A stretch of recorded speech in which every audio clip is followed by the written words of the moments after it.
today we're going to be reading The Cool Bean. Yeah, that was a cool bean.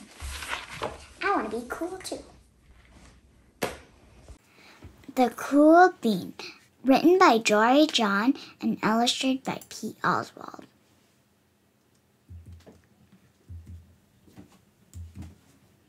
Watch out!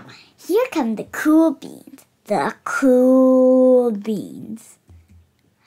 Oh yeah, check out their moves. Look at the way they swagger. Notice their sunglasses? Yow! The cool beans are known all over the school, from house to house, across town, beyond county lines. In the olden days, last year, we were all one big pot of beans. We were a mixed bag, but somehow it worked.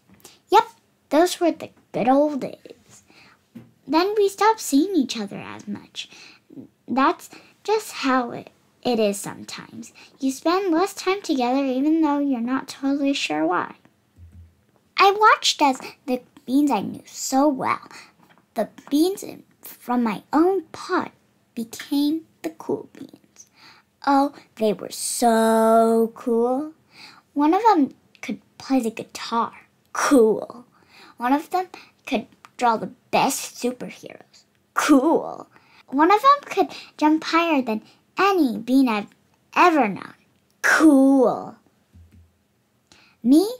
Well, mostly I stayed the same. Sure, I made some small changes. I wore sunglasses. Too big. I slicked my hair back. Too slick. I strutted around. I swaggered. Oof. I was picked last for everything. My clothes never seemed to fit. I snorted when I laughed. I walked into stuff. I was an uncool bean for sure. I started thinking of myself as just a common bean with no special skills. I couldn't compete, so I didn't even try. I'd never be a cool bean.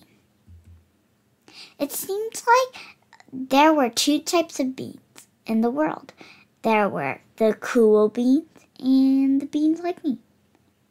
The days all blended together. I lived my life and things were just okay. I took tests. I ate lunches and mostly kept to myself. The cool beans continued being cool. I mean, sure, I missed them a bit. But it's not like I wasn't going to say anything. I felt like all the coolness had gotten in the way of our friendship. And that's how it went. Until one day. I was in the cafeteria. I dropped my lunch on my loafers. Oh no, not again. But then something sort of miraculous happened. Out of nowhere, one of the cool beans helped me clean it up. He didn't even say anything. He just gave me a nod. That was it. Later, I was on the playground. I tripped and scraped my knee and maybe cried a little bit, and everybody saw it. Another one of the cool beans came to my side. Without a word, he dusted me off. That afternoon, I was sitting in class. I wasn't really paying attention.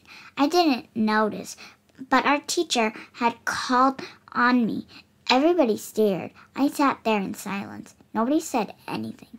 And then everybody just laughed at me. That was it. After today, I was officially a has-been. But then, one of the cool beans stood up and came over to me. Everybody watched. She leaned in close and whispered, "Hey, the teacher asked you to read from page 32. Then she gave me a quick wink and went back to her seat. It was a small gesture, sure, but it was also everything. I walked home with a goofy smile on my face. I smiled all the way through dinner. That day made all the difference. It was a day that could have been really bad if not for the kindness of a few cool beans. It gave me a shred of confidence. That shred of confidence has continued to grow. Somebody had my back, or a few somebodies. After that, I started hanging out with the cool beans again. How have you been? Get it? Have you been?